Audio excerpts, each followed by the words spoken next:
페이지 설정이라는 항목에 대해서 설명을 드리는데요. 페이지 설정이 두 가지가 있어요. 인쇄 미리 보기에 들어가면 여기에도 페이지 설정이 있고, 그 다음에 우리가 흔히 알고 있는 페이지 레이아웃에 가서도 페이지 설정이라는 항목이 있는데, 이 차이점이 좀 있어요. 페이지 레이아웃에 가서 페이지 설정을 누르면 페이지나 여백이나 머리글 바닥글은 동일하게 작동이 되는데, 이 시트 쪽의 항목 중에서 위에 하나 둘 셋 메모까지 얘가 좀 안 돼요. 어디 가서 인쇄 미리 보기에 들어가서 보는 이 페이지 설정에서는 시트 쪽에 있는 항목이 네 가지가 안 돼요. 그거를 좀 설명을 좀 드릴 겁니다. 자, 도대체 그러면 페이지에 들어가는 걸 하나하나씩 보도록 할게요. 먼저 나오는 거 페이지 탭, 가로로 찍을지 세로로 찍을지. 얘를 가로로 인쇄할, 종이가 가로 용지인지 세로 용지인지, 뭐 세로 용지인지 가로 용지는 우리가 대부분 구별할 수 있으니까는. 그 다음에 아까 페이지를 자동으로 놓고 찍을 건지, 아니면 내가 여기다 한 50페이지로 50%로 줄여서 인쇄하라 그러면 조그맣게 인쇄됩니다. 근데 굳이 50%를 할 필요는 없는 거죠. 그냥 100%로 놓고 보면 되죠. 그렇죠? 예, 그렇게 하시면 되고. 자, 이 용지 크기는 A4 용지로 인쇄할 건지 아니면 A5 용지로 인쇄할 건지. A5 용지로 인쇄하면 어떻게 돼요? 종이가 A4의 절반이니까 아무래도 인쇄되는 양이 달라지겠죠. A4 용지로 할 건지 200dpi로 할 건지 뭐로 할 건지. dpi는 이제 품질이에요. 품질. 선명하게 인쇄할 거냐, 뭐 대충 인쇄할 거냐, 그런 거고. 그 다음에 여백은 지금 보시다시피 왼쪽에 이렇게 지금 오른쪽이 비어 있지 않습니까? 그럴 때는 가로 가운데를 맞추라 그러면 가운데로 들어와요. 가로 가운데가 아니니까 왼쪽에 치우쳐져서 인쇄가 되는 거죠. 예, 이럴 때 쓰면 되고. 여백은 설정해 주시면 되는 거고요. 머리글 바닥글은 뭡니까? 머리글 바닥글에서는 머리글은 페이지 위에, 바닥글은 페이지 아래 나타나는 메시지예요. 동일한 내용이니까 하나만 설명드릴게요. 머리글에 가서 왼쪽에는 수업용, 오른쪽에는 교환, 왼쪽에는 뭐 날짜를 집어넣을 수도 있고, 뭐 오른쪽에는 시간을, 페이지 번호를 넣어도 되고. 이렇게 넣어주면 왼쪽엔 글자가 나가고 가운데는 날짜가 들어가고 오른쪽에는 쪽번호가 들어가는데, 페이지 양이 많아지면 어떻게 돼요? 지금 페이지 양이 한 이만큼 또 데이터가 들어있다고 생각해 보세요. 이렇게 데이터가 들어있으면 한 페이지 인쇄는 못할 거 아닙니까? 양이 많으면. 그러면 이제 여기 1페이지고요 1페이지고 다음 페이지가 있나요? 아하, 아까 뭐라 그랬다? 이렇게 하라 그랬어. 이걸 100%로 하면 이제 달라지죠.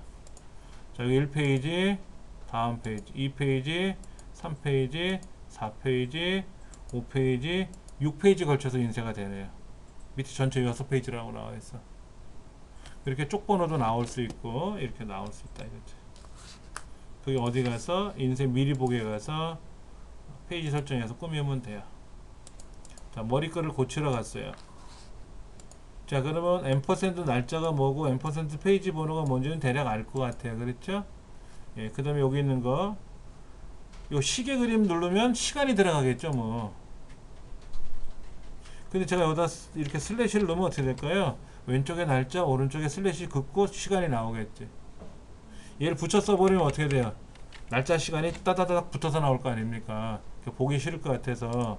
자, 이렇게 날짜 시간이 딱 붙었잖아요. 이렇게 보기 싫으니까 요 사이에다가 제가 한 칸 띄우고 슬래시 한 칸 띄웠어요. 그럼 어떻게 된다? 날짜와 시간이 이렇게 떨어져서 보일 거 아니냐. 그럴 때 쓰는 거죠.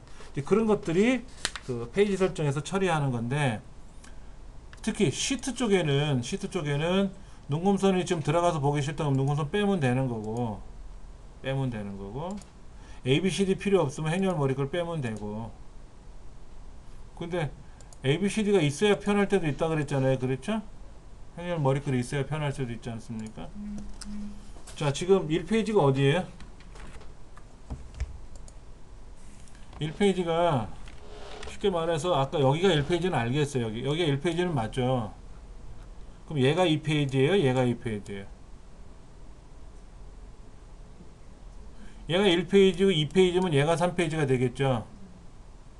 1페이지고 얘가 2페이지면 밑으로 가다가 여기가 3페이지가 되겠고, 이제 더 이상 인쇄할 게 없으면 올라가서 얘가 4페이지가 되고 5페이지, 6페이지 되겠죠. 그걸 인쇄하는, 설정하는 방법이 뭐다? 뭐 레이아웃에 페이지 설정에 가보면 이거예요, 이거. 내려가면서 1, 2, 3, 4가 가고, 없으면 옆으로 가면서, 아니면 제가 옆으로, 왼쪽에서부터 오른쪽으로 1, 2, 3, 4 가다가 없으면 내려가서 4, 5, 6 이렇게. 이게 필요할 때가 있어요. 여러 장을 인쇄해서 보고서로 묶어야 되는데, 우리 사장님은 항목을 우선으로 여기는 사람 같으면 1, 2, 3, 4 오른쪽으로 매겨야 돼요. 이렇게 Z 방향으로. 그런데 이제 항목이 아니라 건수를 위주로 보는 사람 같으면 행우선으로 해서 위에서 아래로 내려가면서 인쇄를 해야지. 그렇죠. 그런데 이제 문제는 그런 거예요. 얘를 행우선을 하든 여루선이든 하든 인쇄를 한참 하고 나가면 여기에도 무슨 점수가 있을 거 아닙니까? 이렇게 들어가 있잖아요. 이렇게. 그럼 이 70이 영어 점수인지 수학 점수인지 모르잖아요. 모르지 않습니까? 그게 문제라. 양이 많으면 이게 국어인지 영어인지를 모른다라는 거예요. 그럴 때 제가 이제 레이아웃에 가서 반복할 행에다가 얘를 넣어요. 이렇게 반복할 행에다 여기 넣어주는 거야. 그럼 미리 보기 들어가 보면요, 자, 이름, 국어, 영어, 수학 나왔죠? 다음 페이지 가면 어떻게 돼요? 여기도 얘가 영어인지 수학인지 보이죠? 이 항목 이름이 항상 반복돼서 나왔잖아요. 페이지가 바뀔지라도 항상 걔가 고정돼서 나오는 거지. 아까 틀 고정하듯이 화면에서. 근데 화면에서 틀 고정은 화면에서만 보는 거고 인쇄 시에는 적용이 되지 않는다라고 나왔잖아요. 인쇄할 때 적용하는 거는 페이지 설정에 가서 반복할 행, 시트 탭에 있는 반복할 행 이해를 하는 거고. 근데 얘가 미리 보기에 들어가서는 페이지 설정에서는 못 고치고, 페이지 레이아웃에는 거기서만 꾸며야 되고. 뭐 나머지 뭐 똑같습니다. 반복할 열도 마찬가지예요. 반복할 열도 마찬가지입니다. 10%에서 400%까지 확대 축소를 할 수가 있다. 그 다음 내용은 뭔가요? 볼까요? 여백, 아까 머리글, 바닥글. 머리글, 바닥글에 이거 뭐 날짜, 시간, 이런 번호, 이런 그림이 있었죠? 샵 그럼 페이지 번호고요. 더하기 표시되는 건 전체 페이지고. 이런 것도 할 수가 있고요. 시트.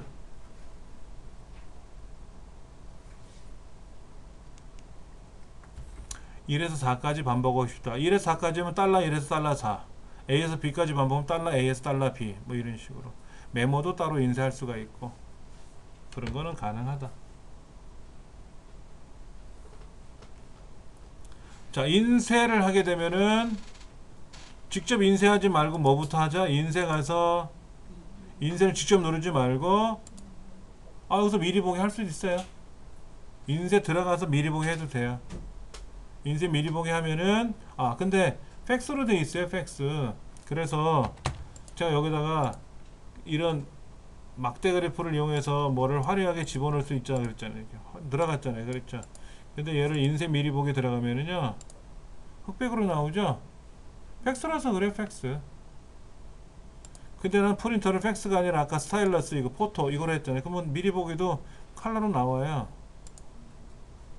프린터가 흑백이면 미리 보기도 흑백이에요. 한컴은 안 그러더라고. 아래 한 글은요, 미리 보기를 했는데 다 컬러로 나와. 흑백 프린터로 해도 흑백 컬러로 나와. MS는 프린터가 흑백이면 미리 보기도 흑백, 프린터가 컬러면 미리 보기도 컬러, 이런 식으로 그런 말들이 있다라는 거 보시면 되고, 나머지 무조건 인쇄하지 말고 미리 보기를 해서 화면을 좀 보자, 뭐 이런 얘기죠. 특별한 거는 아니래요. 인쇄. 도형을 제외하고 인쇄할 수도 있다. 도형에 가서 속성 탭에 가면은 개체 인쇄를 해제하면은 개체. 그러니까 시트에 있는 글자들만 인쇄하겠다 이거죠. 도형에 올려놓은 거나 인쇄 안 하겠다 이거지. 뭐 그런 것도 가능하고. 하나의 워크시트에 입력되는 두 개 표를 두 페이지 나누어 인쇄하는 방법. 이게 뭔 얘기예요? 표가 이쪽에 붙어 있고 이쪽에도 표가 있어요. 근데 얘를 따로따로 인쇄하고 싶은 거. 그럼 어떻게 하면 돼요? 이 인쇄 영역을 추가해주면 되지. 무슨 얘기냐면은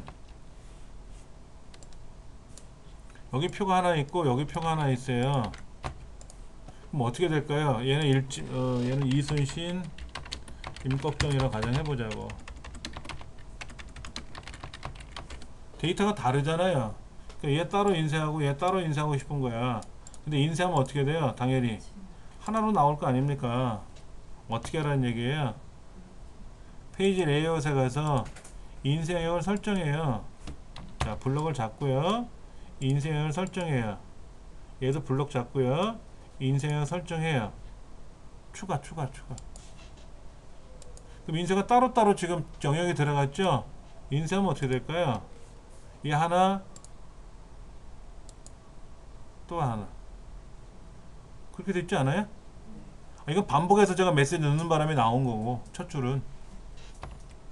이 첫 줄은 제가 아까 레이아웃에 가서 시트에 가서 이걸 설정해 준 거고, 이거 빼버리면 뭐 상관없는 건데, 보세요. 이거는 처음에 아래에 있는 걸 제가 블록 잡은 거고, 그 다음에 추가한 거는 위에 걸 블록 잡아서 추가했죠? 그러니까 따로따로 인쇄가 되는 거지. 따로따로. 두 개 표를 선택하고 컨트롤 키 눌러서 이런 거죠. 이쪽 블록 잡고 컨트롤 키 눌러 이쪽 블록 잡아서 인쇄 영역 선택한 영역 인쇄하게 있어요. 자, 다시 보시면 해제. 그럼 다 인쇄되는 거예요. 자, 지금 이렇게 되면 다 인쇄되는 거예요. 근데 제가 어떻게 했냐면 이쪽 블록 잡고요. 이쪽 따로 블록 잡았어요. 컨트롤 키 눌러서. 그래서 홈에 가서 인쇄 누르면 오피스 안쪽 인쇄 들어가면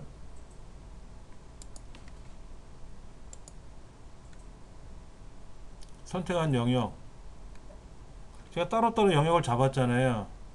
그래서 미리 보기 하면 어떻게 돼요? 여기 하나 따로따로 나오고 어디 가서도 레이아웃에 가서 블록 잡고 인쇄 영역에다 하나 설정해주고 얘도 블록 잡아서 인쇄 영역에 추가해주면 얘 따로 인쇄가 되기도 하고 뭐 방법은 여러 가지예요. 예. 그렇게 할 수가 있다더라 하는 거. 근데 우리가 실제로 인쇄를 그렇게 많이 안 하고 있잖아. 종이 아까워 혹시나 잉크 낭비될까봐. 그래서 안 하다 보니까 인쇄가 어려운 거예요. 그래서 어려운 거지 어려워서 어려운 건 아니고 해보면 쉽죠. 내가 이 방법을 몰라서 인쇄를 못했던 거지 알고 나면 척척 인쇄할 수 있지 않습니까? 예. 인쇄 기준은 정렬은 순서대로 나열하는 걸 정렬이라고 하는데 과거 2007 이전에 2003까지는요 이름 순서대로 정렬하시오, 직책 순서대로 정렬하시오. 근데 직책이 같을 수도 있잖아요. 그럼 부서 순서대로 정렬하시오. 근데 직책도 같고 부서도 같으면 이름 순으로 정렬하시오. 근데 이름도 똑같을 수도 있잖아요. 그때는 방법이 없어요. 세 개만 정렬했어요. 세 가지. 근데 지금은 60개 이상의 정렬이 기준이 되어 있으니까 항목이 60개가 돼야 뭐 60개를 가지고 정렬을 하든지 할 거 아닙니까? 그렇죠. 항목은 4개밖에 안 썼으면 정렬 기준은 4개밖에 안 나오겠지 당연히. 기본적으로 행단위 위에서 아래로 정렬하는 거예요. 국어, 영어, 수학 이렇게 돼 있으면 국어가 앞에 있고 수학 두 번째, 영어 세 번째, 가나다 순으로 따진다 그러면 그렇게 좌우로 정렬할 수도 있고요. 기본이 위아래로 정렬합니다. 오름차순, 내림차순은 무슨 의미인지 아시잖아요. 큰 게 위에 작은 게 아래, 오름차순. 내림차순은 큰 게 위에 작은 게 아래로. 그런데 그거를 사용자가 마음대로 지정해 줄 수가 있다 그랬죠. 왜냐면 부장이 큰 글자인지 과장이 큰 글자인지 모르잖아.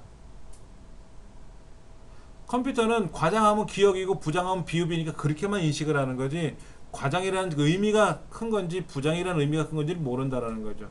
그럴 땐 사용자 지정 목록을 이용하는 거고요.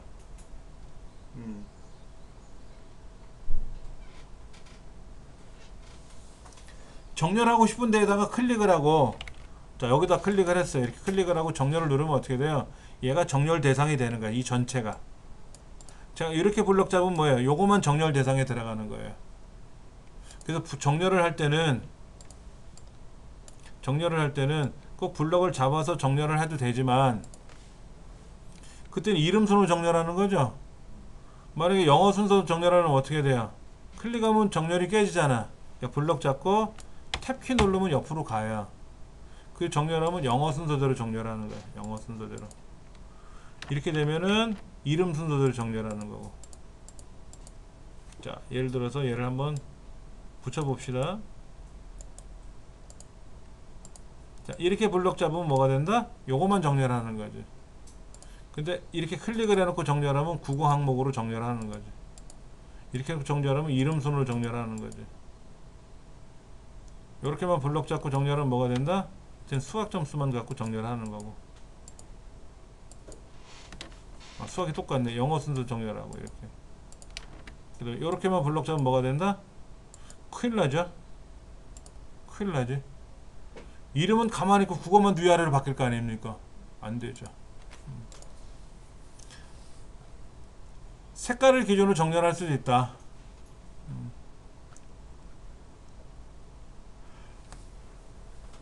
큰 순서대로 내림차순 정렬하면, 자, 오름차순 정렬하면 숫자인 경우에는 0이 위에 있고 10이 아래로 내려가겠죠. 100점이 위에 있고 500점이 밑으로 내려가겠죠. 그러면 대문자 A하고 소문자 A를 넣으면 어느 게 위로 올라갈까요?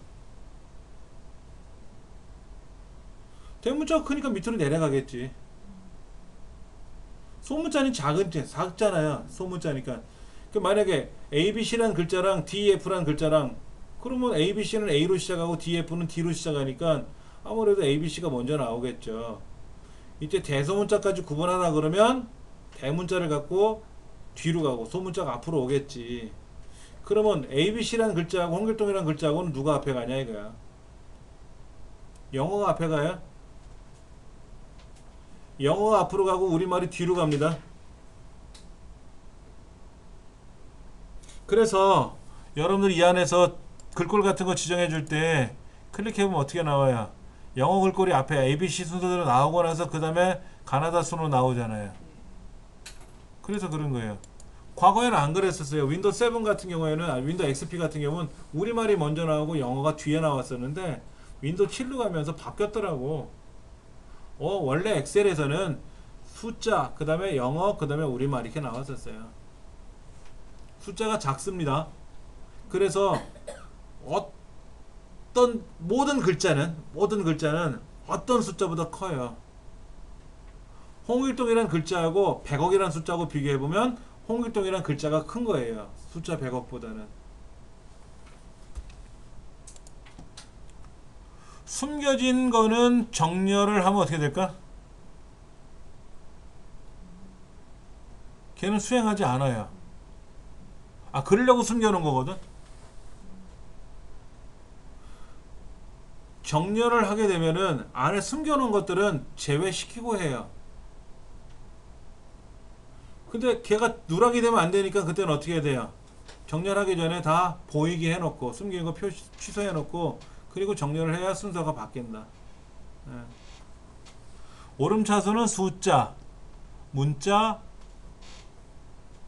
문자에서는 영어가 그 다음에 우리말, 영어에서는 소문자가 그 다음에 대문자. 이렇게 비어있는 셀은, 본래 비어있는 셀 빈 값은요, 비어있는 값은요 컴퓨터 세상에서는 값이 가장 작아요. 그러니까 A나 B나 A, 뭐 기억이나 니은이나 어떤 숫자나 이런 것보다 스페이스 비어있는, 그러니까 스페이스라는 건 빈칸 공백을 하나 넣는 거고, 여기서 말하는 빈셀이라는 건 뭐예요? 널 비어있다는 거죠. 아예 없다는 거. 본래 스페이스바는 32예요. 스페이스바 빈칸 하나 넣는 거는 코드가 32라고. 우리말도 코드가 있고 대문자 소문자도 코드가 있어요. 일반적인 코드상에서 ESC 누른 거 27이에요. 엔터가 13이고요. 그리고 삑삑 소리 나는 게 7인가? 비품이 7인가? 근데 널값은 몇이더라? 엄청 작아요. 널값 비어있는 건 작아요.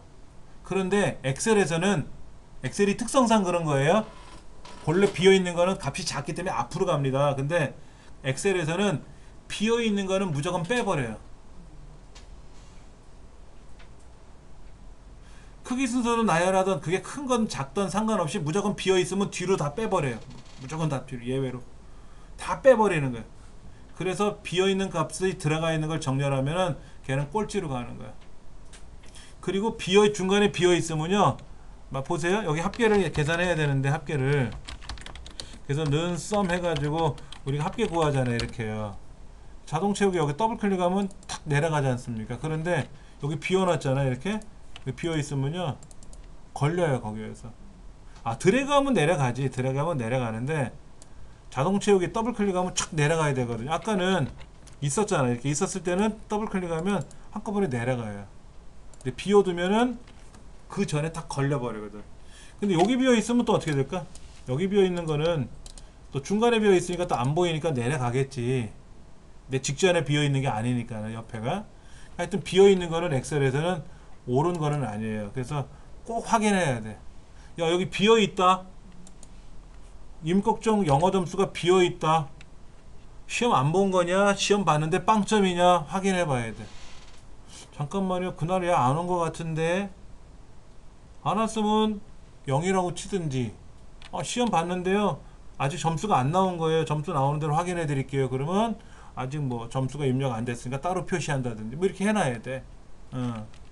안 그랬다가는 계산할 때 아주 애먹어요. 특히 그래프 같은 경우에는요, 그래프 같으면 중간에 이렇게 꺾은 선 같으면 왔다리 갔다 꺾여야 되는데 중간에 값이 없으면요 끊어져요. 자, 보세요. 이렇게 블럭 잡고 삽입에 가서 꺾은 선을 만들었단 말이에요. 이렇게. 그런데 여기는 점수가 하나 빠지잖아요. 일쯤에. 보세요. 어디서 꺾여서 가야 되는데, 거쳐서 가야 되는데 거칠 점이 없잖아요. 얘가 만약에 빵점이면 내려갔다가 가고, 얘가 100점이면 올라갔다가 가는 건 알겠는데, 얘가 비어 있으면 중간에 끊어지는 거예요. 그러면 위험한 거예요. 비워두니까 위험한 거지. 그래서 엑셀에서는 비워두면 무조건 다 걔는 꼴찌로 내려간다. 이렇게 보시면 됩니다. 그 설명은 여기에 나와 있고요.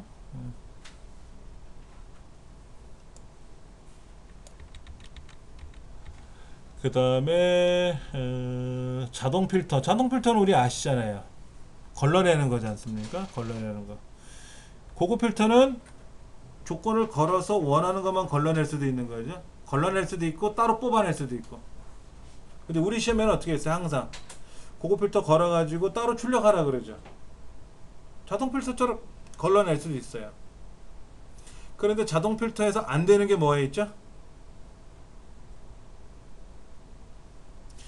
자, 나이가 20세 이상이고 지금 거주 지역이 서울인 사람, 이건 돼요. 근데 거주 지역이 나이가 20세 이상이거나 거주 지역이 서울인 사람이거나 이런 사람 찾아라. 이거면 고급 필터는 안 돼. 자동 필터는 안 돼. 거주 지역이 서울이면서 부산인 사람, 뭐 이건 있을 수가 없지만 나이가 20세 이상이면서 60세 이하인 사람만 걸러라. 이건 돼요.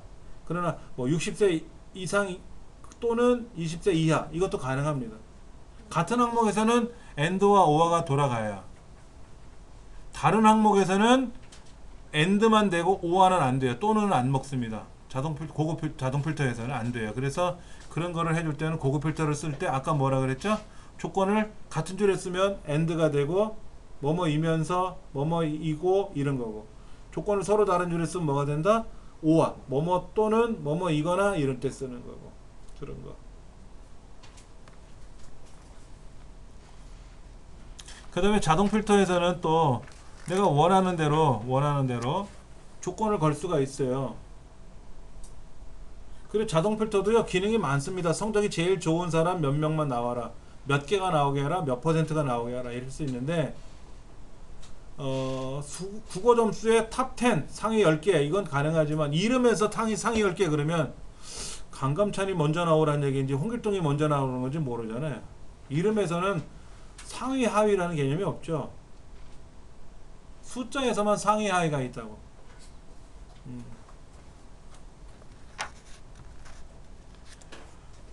그 다음에 고급 필터 아까 말씀드린 대로 그렇게 처리하면 되고요. 만능 문자 사용할 수 있고, 마법사, 텍스트 마법사에서는 뭐라 그랬어요? 탭이나 세미콜론이나 쉼표, 공백 같은 구분자를 이용해서 구분해서 가져올 수도 있고요. 텍스트 마법사는 뭡니까? 엑셀로 만들지 않고 다른 문서로 만든 거를 불러와서 엑셀화 시킬 때 쓰는 기능입니다. 메모장에 입력한 데이터를 복사해서 붙여놓고 그걸 텍스트 나누게 해도, 마법사로 나눠도 되고, 아니면은 엑셀에다 텍스트 만든 거를 직접 불러와서 텍스트 마법사를 통해서 나눠놓고 가져오는 방법이 있고, 방법이 여러 가지가 있어요.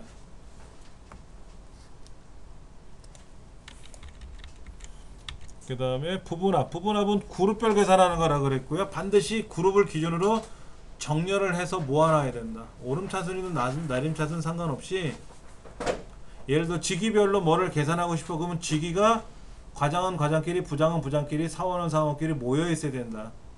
그게 오름차순이든 내림차순이든 뭐 뒤죽박죽 섞여 있든 상관없어요. 과장이 앞에 끼든 중간에 끼든 어디다 끼든 상관없어. 그러나 과장 직책을 갖고 있는 사람끼리 다 모여 있어야 돼. 부장님들은 부장님끼리 모여야 되고, 과장들은 과장님끼리 모여 있어야지, 과장이 저 위에도 하나 있고 중간에도 껴 있고 밑에도 껴 있으면 부분합이 안 된다. 그러려고 정렬을 해서 작업하는 게 수월하다. 자, 이때 합계를 계산해 보시오. 뭐 직위별로 급여의 합계를 구해 보시오. 뭐 직위별로 급여의 평균을 계산해 보시오. 직위별로 인원의 개수를 계산해 보시오. 뭐 이런 함수는 있어요. 우리가 그 통합이라는 거 해봤죠. 통합. 이쪽 블록 잡아서 처음에 데이터 영역 블록 잡아서 데이터에서 통합 눌러놓고 이쪽 영역 참조 저쪽 영역 참조 눌러서 하는 거 있었잖아요. 뭐 이쪽 공항 저쪽 공항에 들어온 외국인들 평균을 계산해봐라 뭐 이런 거 있지 않습니까? 마찬가지로 부분합도 그렇고 피벗 테이블도 그렇죠. 피벗 테이블도 함수가 있잖아요. 합계 평균 이런 거 있잖아요. 근데 공통적으로 합계 개수 평균 최대값 최소값 뭐 이런 건 다 있어요. 내가 직접 합계 명령을 거는 게 아니라 합계를 구하시오 그럼 합계가 되고 평균 구하시면 평균이 되지 않습니까? 이때 기본적으로 제공해주는 함수들은 합계, 개수, 평균, 최대값, 최소값, 뭐 분산, 표준 편차 뭐 이런 것들은 나오더라고요. 그런데 중간값, 최빈값, 중간값은 뭐고 최빈값은 뭐예요? 최빈값은 가장 많이 발생한 값이지 뭐. 예를 들어 부장님이 10명이고 과장님이 20명이고 사원이 50명이면 사원이 50개니까 가장 많이 발생했을 거 아닙니까? 그런 거를 계산할 때 쓰는 게 최빈값이고, 중간값, 다른 말로 중위수라 그래. 중위수, 통계학적으로 중위수, 중간값이라고 하는데, 중간값은 순서대로 나열했을 때 중간을 청하는 겁니다. 자, 이건 어떻게 될까요? 5, 5, 6, 7, 8, 8, 8, 9. 얘의 최빈값은 뭐예요? 8이 3번 나왔잖아요. 그랬죠. 그러면 이 데이터는 뭐가 되죠? 최빈값이 5하고 8이죠. 5가 3번, 8이 3번이니까. 자, 그러면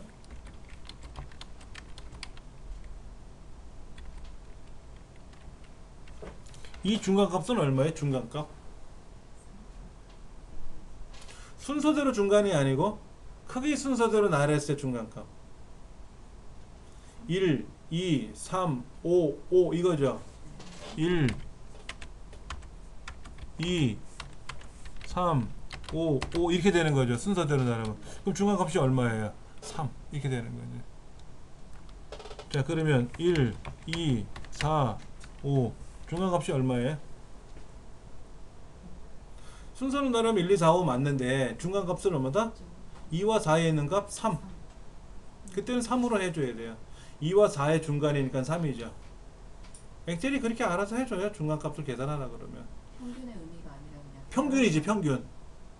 2와 4의 평균이니까 3이잖아요. 만약에 3, 5, 5에서는 여기는 중간이 딱 요거 하나니까는 3인데 네. 얘는 중간이 여기잖아요. 여기. 2와 4 2와 4의 중간이니까 뭐예요? 2와 4의 평균이니까 3이잖아. 3. 3이 나오는 거지. 그때는 중간값은 산술 평균이 들어갈 수밖에 없죠. 홀수면은 딱 반 접으면 접히는데 짝수면 반이 접히지 않고 물리잖아요. 그렇죠? 물리는 거는 그 사이에 있는 값끼리 평균을 내주면 되는 거고. 근데 이런 중간값하고 최빈값들은 일반적인 엑셀 계산을 할 때 직접 함수를 입력하는 경우가 아니라 부분합은 함수를 고르는 거고 피벗 테이블도 함수를 고르는 거고 이렇게 고르는 거잖아요. 고를 때는 그런 함수는 없더라 이거죠. 직접 입력하는 거에는 당연히 있겠지. 뭐 메디안, 모드 이런 함수가 있으니까. 자, 중첩 부분합 우리 많이 했었잖아요. 처음에 합계를 구하고 그 다음에 평균 구하고 합계 구하고 나서 평균 구할 때는 새로운 값으로 대체를 빼고 해주는 거죠. 기억나시죠? 그렇죠. 그런 것들.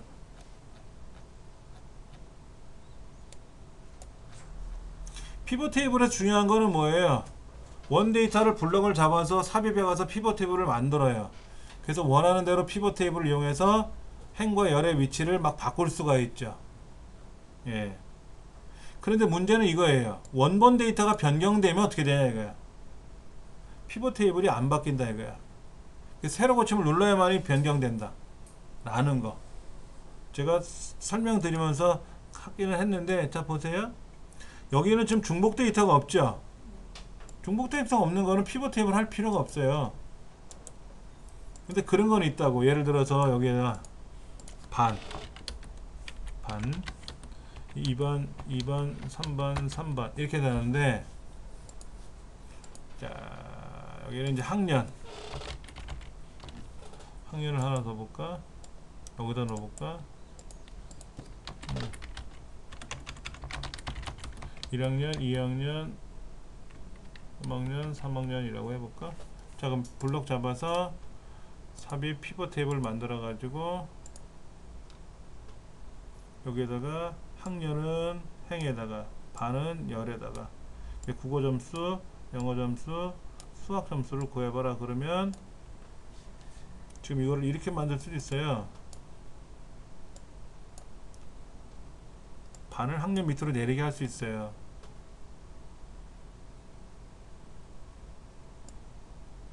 학년을 반 밑으로 내려갈 수 있고 2반인데 1학년 2학년일 수도 있고 3반인데 3학년이야. 이거 바꾸면 뭐가 되는 거죠? 1학년에 2반, 2학년에 2반, 3학년은 3반 이렇게 되어 있어요.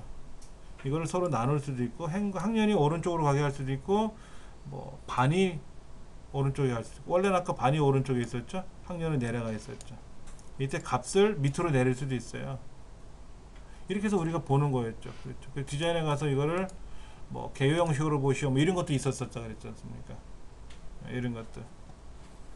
그때 여기 있는 계산법이 학년은 합계는 있지만 뭐는 없다? 개수, 평균, 최대값, 최소값은 있지만 표준 편차 분산은 있지만 뭐가 없다고? 아까 중간값, 뭐 최빈값 이런 건 없다고. 그런 것도 우리가 할 수가 있다라는 거. 이때 원본 데이터가 어디 있었어요? 아까 요거 있었는데 이 사람이 다 100점 맞았어. 자, 영어 5000점 맞았다고 가정해봐요. 5000점. 근데 가보면 어떻게 되어 있어요? 안 바뀌어 있잖아요. 그럼 어떻게 여기 가서 새로 좀 눌러야만이 5000점으로 그때 바뀐다. 이렇게 새로 고침을 눌러야만이 바뀐다. 그 다음에 피벗 테이블을 이용해서 피벗 차트를 만들 수도 있어요. 그럼 원 데이터를 가지고 피벗 테이블을 만들고 피벗 테이블을 이용해서 차트를 만드는 거예요. 그런데 이 차트를 삭제할 수도 있단 말이에요. 이거 저 피벗 테이블 자체를 얘를 삭제할 수도 있어요. 그러면 피벗 테이블을 이용해서 만든 차트는 어떻게 다냐? 차트가 사라질 수는 없잖아. 테이블이 사라졌다 하더라도 차트가 사라질 수는 없으니까 이때 피벗 차트는 원본 데이터를 이용한 일반 차트로 바뀌어요. 일반 차트로 바뀌는 거. 그것도 우리가 좀 기억을 해야 되고요. 여기에서 피벗 테이블 만들 때 이렇게 아까 했었다. 여기 피벗 테이블과 피벗 차트를 같이 만들었는데 피벗 테이블을 삭제하면 피벗 차트는 일반 차트로 바뀐다. 피벗 테이블을 만들거나 나중에 피벗 차트를 추가할 수 있다. 같이 만들 수도 있고 나중에 만들 수 있다. 근데 이 피벗 테이블은 일반 데이터를 가지고 피벗 테이블을 만드는 거고, 이 피벗 테이블을 가지고 피벗 차트를 만드는 거기 때문에 일반 데이터가 바뀌고 나서 피벗 테이블을 가서 세례 고침을 눌러주면 피벗 테이블이 바뀌고, 피벗 테이블에 있는 데이터가 바뀌었기 때문에 피벗 차트도 바뀌는 거고. 근데 피벗 테이블을 삭제하면 피벗 차트는 삭제되지 않고 일반 차트로 환원된다 하는 거.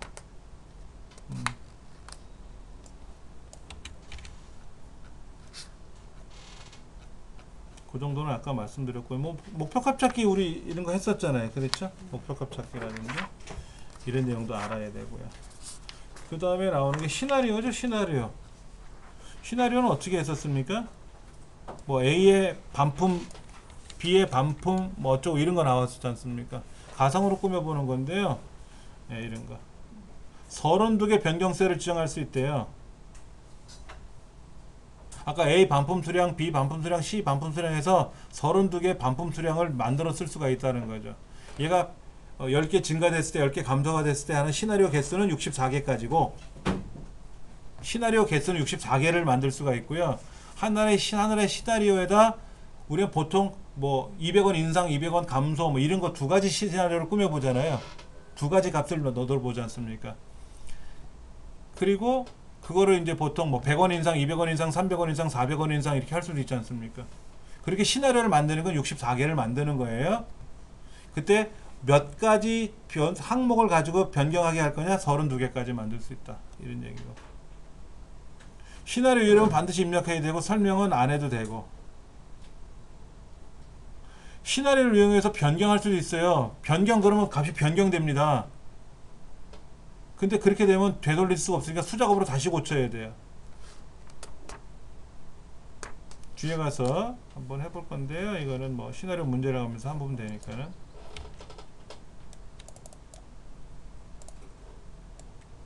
데이터표, 우리 데이터표도 우리 해봤었잖아요. 행과 열에 뭐가 변화되는 게 뭐가 되느냐 하는 거. 통합도 뭐가 있었어요. 통합에도 함수가 있잖아. 아까 합계, 평균 뭐 이런 거. 여기서 중간값 뭐 이런 건 없다 하는 거. 그 다음에 또 나오는 게 뭐가 있습니까? 많이 나오는 게 매크로는 우리가 하긴 했었는데 이제 실제 시험 문제를 좀 더 풀어봐야 되고요. 매크로는 Alt F11 보면 비주얼 베이직 에디터라는 걸 이용해서 비주얼 베이직 명령으로 돌아가요. 그리고 아까 우리 시험에는 절대 참조로 이용해서 만드는 거고요. 상대 참조로 해서 매크로를 만들 수 있다 그랬죠. 네. 그 다음에 또 뭐가 있었나? 그럼 대부분 끝난 것 같은데? 그래서 여기 있다. 여기 매크로를 우리가 만들 때 저장하는 위치가 있어요. 자 보세요. 개발 도구에 가서 매크로를 기록을 할 때 요거 세 가지. 개인용 매크로 통합문서, 새 통합문서, 현재 통합문서. 우리는 현재 통합문서 여기에 매크로를 만드는 거예요. 이 문서에다가. 근데 개인용 통합문서에다 매크로를 만들면 뭐가 돼요? 나만의 매크로 파일을 따로 갖고 있는 거야. 언제든지. 새 통합문서는 뭐예요? 현재 말고 새로운 거에서 들어가겠다는 얘기고. 그것도 이제 시험에 나와요. 매크로가 저장되는 위치가 뭐가 있는지 아닌 거를 골라보시오. 뭐 이런 거. 그런 것도 할 수 있다 하는 것만 좀 보시면 될 것 같아요. 다른 거는 이제 다 끝난 것 같아요. 다 끝났네. 이제 다음 시간에는 이제 문제, 우리 책에 나와 있는 문제 있잖아요. 그 문제를 중심적으로 쭉 풀어볼 겁니다. 여기는 다행히도 해설이 잘 돼 있어요. 해설이 잘 돼 있으니까는 뭐 굳이 제가 해설을 읽어드릴 필요는 없잖아요. 중요한 것 같으면 제가 당연히 이해를 시켜드리기 위해서 설명을 드릴 거고요. 그렇지 않은 거는 그냥 기존에 있는 해설을 보시면 도움이 될 것 같습니다.